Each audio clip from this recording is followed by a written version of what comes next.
Paper headlines. ఇక మనం ఆంధ్రాకి వెళ్తే ఆంధ్రాలో రాజకీయాలు నిన్న కొంచెం హీట్ ఎక్కిన పరిస్థితి మనకు కనపడుతుంది. రకరకాల విమర్శలు అక్కడ వచ్చినాయి ఆంధ్రాలో. సో ఆంధ్ర రాజకీయ పరిస్థితులు ఎలా ఉన్నాయి అనే ఆంధ్ర పేపర్ హెడ్లైన్స్ చూద్దాం. ముందుగా సాక్ష్యం చూద్దాం. మార్గదర్శిపై అప్పీళ్లు ఉపసంహరించుకున్న సిఐడి, ఈనాడుకు బాబు గిఫ్ట్. మార్గదర్శి చిట్ ఫండ్ అక్రమాలు నిధుల మళ్లింపుపై గతంలో పక్కాగా సాక్ష్యాలు సేకరించిన సిఐడి చందాదారుల ప్రయోజనాల పరిరక్షణకు 150 కోట్ల ఆస్తుల జప్తు ఖరారు కోసం నాడు న్యాయస్థానంలో పోరాటం చేసిన దర్యాప్తు సంస్థ ఛార్జిషీట్ల రూపంలో ఆధారాలన్నీ ప్రత్యేక కోర్టులకు సమర్పణ. ప్రత్యేక కోర్టుల ఉత్తర్వులపై నాడు హైకోర్టులో అప్పీళ్లు. మార్గదర్శి శైలజా కిరణ్ల వాదనలతో విభేదించిన సిఐడి ఇప్పుడు ప్రభుత్వం మారడంతో పరిస్థితులు తారుమారు. మార్గదర్శి ఫైనాన్షియల్ పరిస్థితి రాకుండా అడ్డుపడ్డ చంద్రబాబు, అందుకే సిఐడి ద్వారా హైకోర్టులో అప్పీళ్ల ఉపసంహరించుకుంటాం అన్నట్లు న్యాయస్థానానికి నివేదించిన సిఐడి. నిన్న మొన్న మనం చెప్పుకున్నట్టు మార్గదర్శి గురించి సాక్షిలో ఒక ఆర్టికల్ కానీ ఒక బ్యానర్ ఐటమ్ కానీ రాని రోజు లేదు. ఖచ్చితంగా ఏపీలో ఎన్నో సమస్యలు ఉండగా మార్గదర్శి సమస్య గురించే, మార్గదర్శి దాని గురించే బ్యానర్ ఐటమ్ అనిపించింది సాక్షికి. ఇంకా వాళ్ళకి ఏ సమస్యలు కనపడవు, అందుకే ప్రజలు మిమ్మల్ని చీగొట్టారు. అయినా మీరు మారకుండా ఇంకా ఇట్లానే ఉంటే ప్రతిపక్ష పాత్ర వహించండి మీరు. మళ్ళీ దీనికి వచ్చారు. పారిశ్రామికవేత్తలే టార్గెట్. మాయలేడి కాదంబరి జత్వానిని అడ్డు పెట్టుకుని సర్కారు సరికొత్త దందా. బాధితుల జాబితాలో పారిశ్రామికవేత్తలు, రాజకీయ నేతలు, బ్యూరోక్రాట్లు. పారిశ్రామికవేత్తలను బెదిరించేందుకు ప్రభుత్వం యత్నం. Kadambari బాధితుల్లో Asian paints promoter Malav దాని, సజ్జన్ జిందాల్ ఇలాంటి వారికి అండగా నిలవాల్సింది పోయి దోషులుగా చూస్తున్న వైనం. కూటమి ప్రభుత్వ తీరు వల్ల పరిశ్రమలు ఇతర రాష్ట్రాలకు తరలిపోయే ప్రమాదం. ఈ దందాతో సంబంధం లేకుండా శ్రీకాకుళం జిల్లాలో యునైటెడ్ బెవరేజెస్, వైఎస్ఆర్ జిల్లాలో జువారీ, దాల్మియా కంపెనీలకు సర్కార్ బెదిరింపు. బ్లాక్మెయిలింగ్, ఫోర్జరీ పత్రాలతో పలువురి ఆస్తులు కొల్లగొట్టిన కాదంబరి. ఏపీకి చెందిన బాధితుడి ఫిర్యాదుతో కేసు నమోదు చేసి ఛేదించిన విజయవాడ పోలీసులు. గత ఏడాది పారిశ్రామికవేత్త సజ్జన్ జిందాల్ను కాదంబరి జిత్వాన్ని బ్లాక్మెయిల్ చేసిన సందర్భంలో ఒక నెటిజన్ స్పందిస్తూ ఆమెకు మధ్య వయస్కులను బ్లాక్మెయిల్ చేసిన చరిత్ర ఉందని, గతంలో ఏషియన్ పెయింట్స్ మాలవ్ దానిని కూడా ఇలానే చేసిందంటూ పెట్టిన పోస్ట్.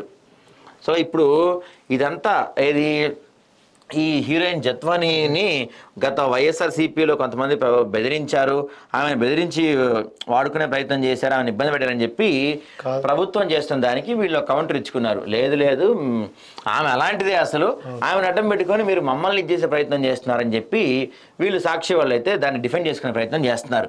దాని గురించి ఏంటి అనేది చూడాలి. ఇక లడ్డులు ఇక రెండే. తిరుమల శ్రీవారి ప్రసాదంపై టీటీడీ వివాదాస్పద నిర్ణయం. గురువారం నుంచి అమల్లోకి. అదనంగా కావాలంటే ఆధార్ తప్పనిసరి. ఒకసారి లడ్డూలు తీసుకుంటే నెల రోజుల తర్వాతే మళ్లీ అవకాశం. దళాలు అరికట్టేందుకే అంటున్న అదనపు ఈవో. కాదు, దళారులను పెంచి పోషించేందుకే నిర్ణయమైన భక్తుల ఫైర్. నిజంగా చెప్పాలంటే 2 లడ్డూలే ఇవ్వటం అనేది మంచి పద్ధతే. దట్టు ఆధార్ కార్డు ఉంటే ఇంకా కావాలంటే ఇస్తామని చెప్తున్నారు. ఓన్లీ 2 ఇస్తాము ఇంకేమో అని చెప్తారు కదా. మీకు 10 కావాలన్నా 20 కావాలన్నా ఆధార్ కార్డు ఇస్తే ఇస్తారు. ఎందుకు అంటే కొంతమంది దళారులు ఈ లడ్డుల్ని విపరీతంగా అమ్ముకుంటున్నారు, విపరీతమైన రేటుకి అమ్ముతున్నారు. దీన్ని ఎక్కడ పడితే అక్కడ దొరికేస్తున్నాయి. సో దాన్ని అరికడటానికే ఆధార్ కార్డు రూల్ పెడితే దళారుల వ్యవస్థ తగ్గుతుంది అనేది వాస్తవం. నిజంగా చెప్పాలంటే ఈ విషయం గురించి నేను చెప్తున్నందుకు నాకు క్షమించండి. తిరుపతి వెంకన్నకు నా క్షమాపణలు. ఖచ్చితంగా తిరుపతిలో అడుగడుగున అక్రమాలే, అడుగడుగున దళారుల వ్యవస్థే. తిరుపతిలో సామాన్యులకి తిరుపతి వెంకన్న దర్శనం కష్టమే. అదే వివిఐపీలు లేకపోతే ఎమ్మెల్యేదో మంత్రితో లెటర్ ఉంటే అరగంటలో గంటల దర్శనం అయిపోద్ది. లెటర్లు కూడా అమ్ముకుంటున్నారు, మన వార్త చూసాం. అదే సామాన్యులు వెళ్ళాలంటే ఆ ఫ్రీ క్యూ లైన్ లో 24 గంటల నుంచి 48 గంటలు, ఒక్కోసారి 72 గంటలు కూడా వెయిట్ చేసే పరిస్థితి ఉంటుంది. అంతేకాకుండా గత ప్రభుత్వం తీసేసిన గతంలో మనం ఒక 10 ఏళ్ల క్రితం చూసుకుంటే 3 సంవత్సరాల లోపు పిల్లలు ఎవరైతే ఉంటే ఆ పిల్లల తల్లిదండ్రులకి శీఘ్ర దర్శనం ఒకటి ఉండేది, అరగంట దర్శనం అయిపోయేది వాళ్ళకి. అది తీసేసింది గత ప్రభుత్వం. అంటే అది అవసరం, ఎందుకంటే చిన్నపిల్లలు వృద్ధులకు ఆ దర్శనం ఒకటి ఉండేది, అది తీసేశారు. తర్వాత మెట్లెక్కి తిరుపతి మెట్లెక్కి వెళ్ళే వాళ్ళకి ఒక దర్శనం ఉండేది, సర్వదర్శనం అంటారు దాన్ని. ఆ మెట్లెక్కి వెళ్ళిన వాళ్ళని, ఎందుకంటే మెట్లెక్కి చాలా తిరుపతి మెట్లెక్కడం చిన్న విషయం కాదు. ఆ మెట్లెక్కి అలసిపోయి వెళ్ళిన వాళ్ళ కోసం వాళ్ళకి కొంచెం తొందరగా దర్శనం అయితే వాళ్ళకి ఇబ్బంది లేకుండా ఉంటుంది, లేకపోతే కాలు నొప్పులు వీటితో ఇబ్బంది పడతారని చెప్పి అదొకటి పెట్టారు. అది కూడా తీసేశారు. గత ప్రభుత్వంలో క్యూ లైన్లో అంతకుముందు క్యూ లైన్లో ఉంచిన వాళ్ళకి కానీ మెట్లెక్కే వాళ్ళకి కానీ ఎక్కడ చూసినా దారిపడిన అన్న ప్రసాదాలు, టైంకి తగ్గ టిఫిన్లు, మధ్యాహ్నం లంచ్, ఇవన్నీ అద్భుతంగా నిర్వహించేవాళ్ళు తిరుపతిలో. ప్రసాదాలు కానీ, దారిలో వెళ్తున్న వాళ్ళకి పాలు ఇవ్వటం కానీ టైంని బట్టి అద్భుతంగా ఉండేది. మరి గత ప్రభుత్వ హయాంలో అవన్నీ ఏమైపోయినాయి మనకు తెలిసిందే. చిన్నపిల్లల దర్శనం తీసేశారు, మెట్లెక్కేళ్ళ వాళ్ళ దర్శనం తీసేశారు, క్యూ లైన్లో ప్రసాదాలు ఇచ్చేది తీసేశారు, మంచినీళ్ళు కూడా తిరుపతిలో కొనుక్కునే పరిస్థితి తీసుకొచ్చారు. ఇవన్నీ ఎవరు తీసుకొచ్చారు? గత యువనే కదా, దళారులు ఉండబట్టే కదా ఇవన్నీ వచ్చినాయి. ఇప్పటికైనా వీళ్ళు ప్రయత్నం చేస్తున్నారు టీడీపీ వాళ్ళు, కనీసం చేయనివ్వండి. ఎందుకంటే తిరుమల పవిత్రత మనందరిది, తిరుమలని మనందరం కాపాడుకోవాలి. తిరుమల ఒక ఆంధ్రాకో ఒక తెలుగు రాష్ట్రాలకు సంబంధించింది కాదు, దేశవ్యాప్తంగా తిరుమలకి చాలా ప్రఖ్యాతి ఉంది. దేశంలో ఏ తిరుపతి కన్నా మనం చెప్పుకోవాలంటే దేశంలో ప్రతి ఒక్కళ్ళు దాదాపు ఒక్కసారన్నా వాళ్ళ జీవితకాలంలో వచ్చేది తిరుపతిని మనం కాపాడుకోవాలి. తిరుపతి భద్రతను, తిరుపతి యొక్క విశిష్టతను మనం కాపాడుకోవాల్సిన బాధ్యత మనందరిపైన ఉంది ఖచ్చితంగా. సో ఇలా దళారులను పెంచి పోషించి మిగతా చేసి తిరుపతిని భ్రష్టు పట్టించకండి. ఇదైతే మంచి పద్ధతే. ఆధార్ కార్డు పెట్టి 2 లెటర్లు ఇవ్వటం, ఇలా మిగతా వాటిలో కూడా దర్శనానికి లేకపోతే ఎంపీ లెటర్లు, ఎమ్మెల్యే రికమెండేషన్ లెటర్లు, వివిఐపీలు పట్టిపోయి కూడా ఏమన్నా ఒక కొత్త ప్రణాళికలను రూపొందిస్తే సామాన్య దర్శనాలకి ఈజీగా అవుతుంది. దీని గురించి ప్రభుత్వాలు కొంచెం ఆలోచిస్తే బాగుంటుంది. ప్రతిపాడు సర్కిల్ అదరహో 3 స్టార్ పోస్టుకు భారీ డిమాండ్, 10 లక్షలతో మొదటి 30 లక్షలు ఖరారు. ఇటీవల కాకినాడ రూరల్లో ఓ పోస్ట్ 1/2 కోటికి అమ్మకం, పెత్తనమంతా షాడో ఎమ్మెల్యేలదే అని సాక్షిలో మనకు కనపడింది. ఇక ఆంధ్రజ్యోతి ఏపీ బులెటిన్ చూద్దాం ఒకసారి మనం.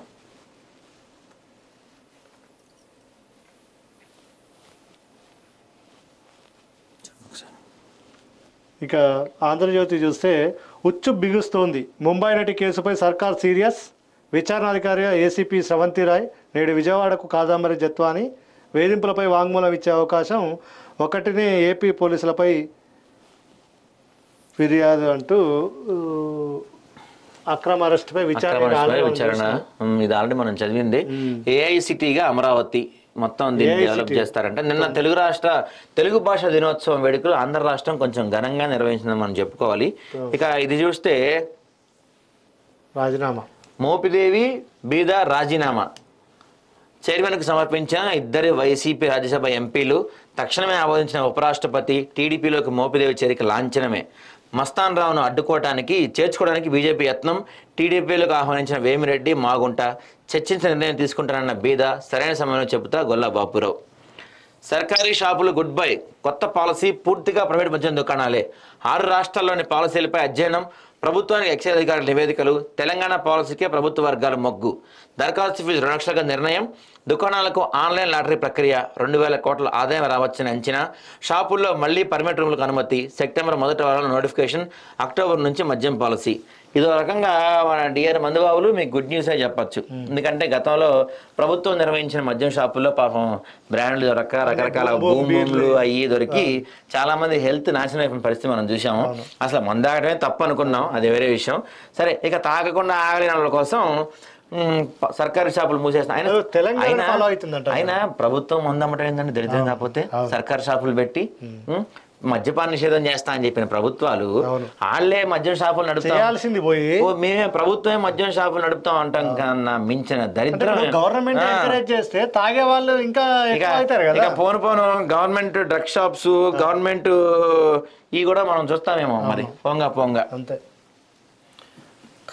కరుడుగట్టిన స్మగ్లర్కు కాషాయ తీర్థం, గంగిరెడ్డి చేరికకు బీజేపీ పచ్చజెండా, టీడీపీ నేతల అభ్యర్థురాలతో వాయిదా, అల్లిపిరిలో చంద్రబాబు హత్యకు యత్నించిన వారికి ఆశ్రయం ఇచ్చారని గంగిరెడ్డిపై ఆరోపణలు, శేషాచలం అటవీ సంపద అక్రమ రవాణా, కడప, తిరుపతి, చెన్నైలో కబ్జాలు, సెటిల్మెంట్లు, మొన్ననే పిలిపించి విచారించిన పోలీసులు, వైసీపీ ఓటమితో కేసుల భయం, ఓ రాష్ట్ర నేత ద్వారా బీజేపీలో చేరికకు పావులు కలిపిన గంగిరెడ్డి.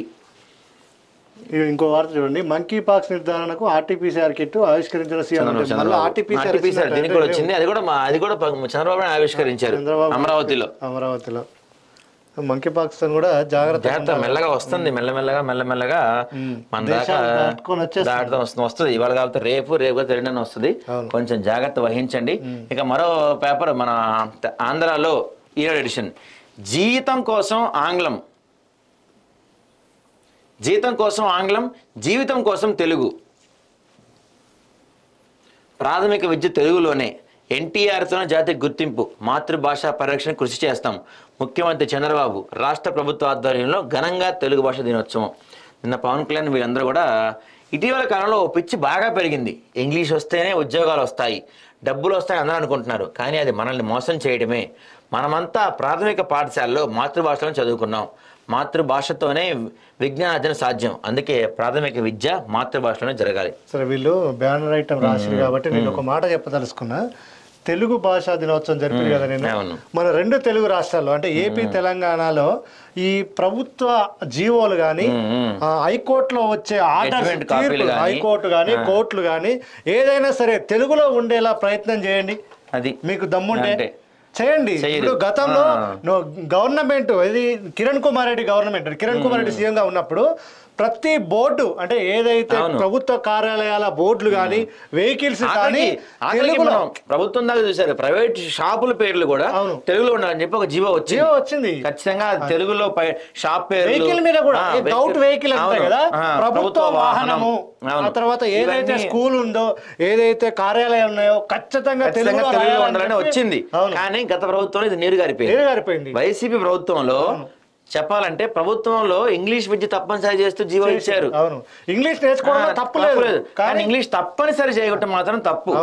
సరే, నిజంగా తెలుగు భాష గురించి మాట్లాడుకోవాలంటే మనం అందరూ నిజంగా తెలుగుని కాపాడుకోవాలంటే మనం చూస్తాం.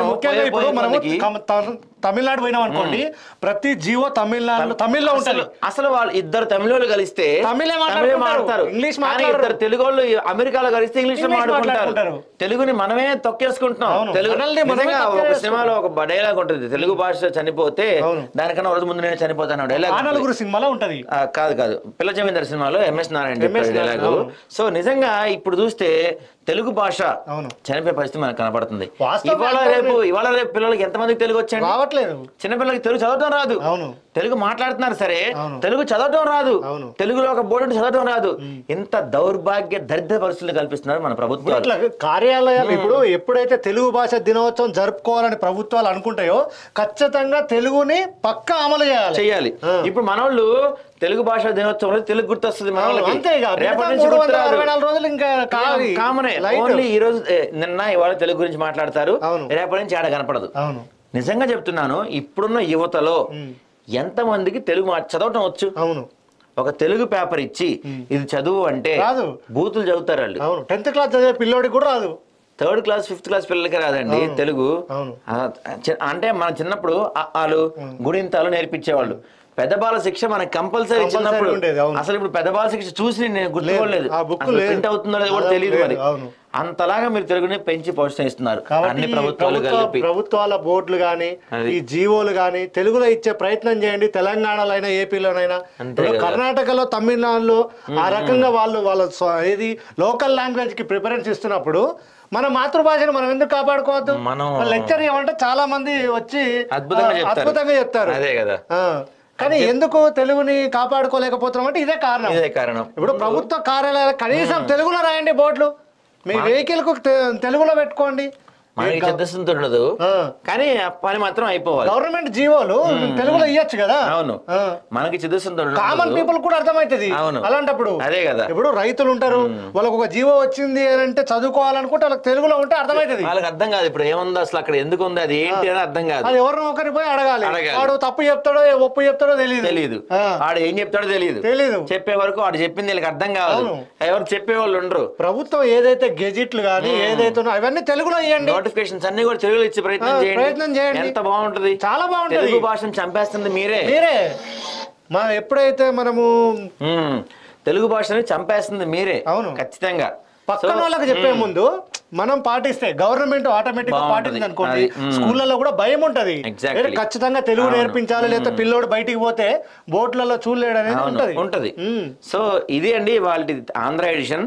మొత్తం మీద చూసుకుంటే ఇవాళ మార్నింగ్ న్యూస్ ఆంధ్ర ఎడిషన్ లో అందరూ కూడా ఈ నటి కేసు గురించే బాగా అందరూ కాన్సన్ట్రేషన్ చేశారు. అక్కడ సమస్యలు పట్టించుకోవట్లేదు. తెలుగు భాష గురించి కొంచెం డిస్కషన్ జరిగింది, మంచి డిస్కషన్ జరిగింది. ఇకపోతే మీకు మేము బులెటిన్ స్టార్టింగ్లో చెప్పినట్టు రామ్నగర్లో హైడ్రా కడ్డాలు మొదలుపెట్టింది, కూల్చివేతలు.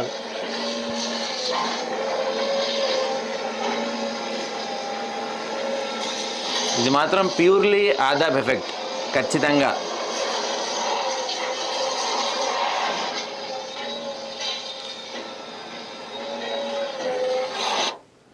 మనీషా, నీ పోరాటానికి నీకు ఫలితం దొరికిందమ్మా.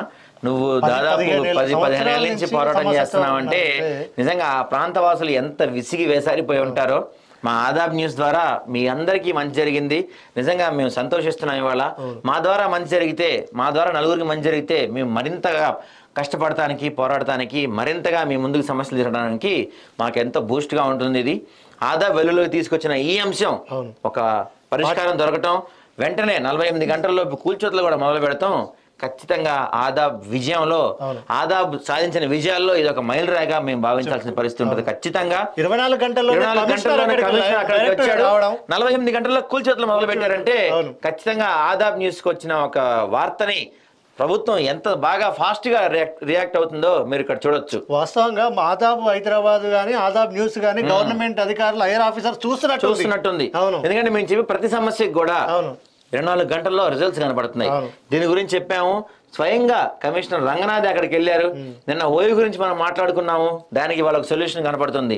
సో ఆదాబ్ హైదరాబాద్ న్యూస్లో ఆదాబ్ హైదరాబాద్ వచ్చిన ప్రతి వార్త ఎంతో ఫాస్ట్గా ప్రజలు చేరుకుంటుంది. దానికి సమస్య పరిష్కారానికి ఒక ముందడుగు పడుతుంది. సో ఫ్రెండ్స్, మరో విన్నపం, మీ ప్రాంతంలో ఏమైనా సమస్యలున్నా ఏదైనా సరే మా దృష్టికి తీసుకురండి. మా వాట్సాప్ చేయండి, లేకపోతే మా వీడియోస్కి కామెంట్ చేయండి. అది ఎలాంటి సమస్య అయినా సరే మేము దానికి సొల్యూషన్ వచ్చే వరకు ప్రయత్నం చేస్తాము. దాని వెనక ఎవరున్నా సరే మేము ఇలా మీ ముందు ఉంచుతాము, మీకు చూపించే ప్రయత్నం చేస్తాము. దయచేసి మా ఛానల్ని సబ్స్క్రైబ్ చేయండి, మా వీడియోకి కామెంట్ చేయండి, నలుగురికి షేర్ చేయండి.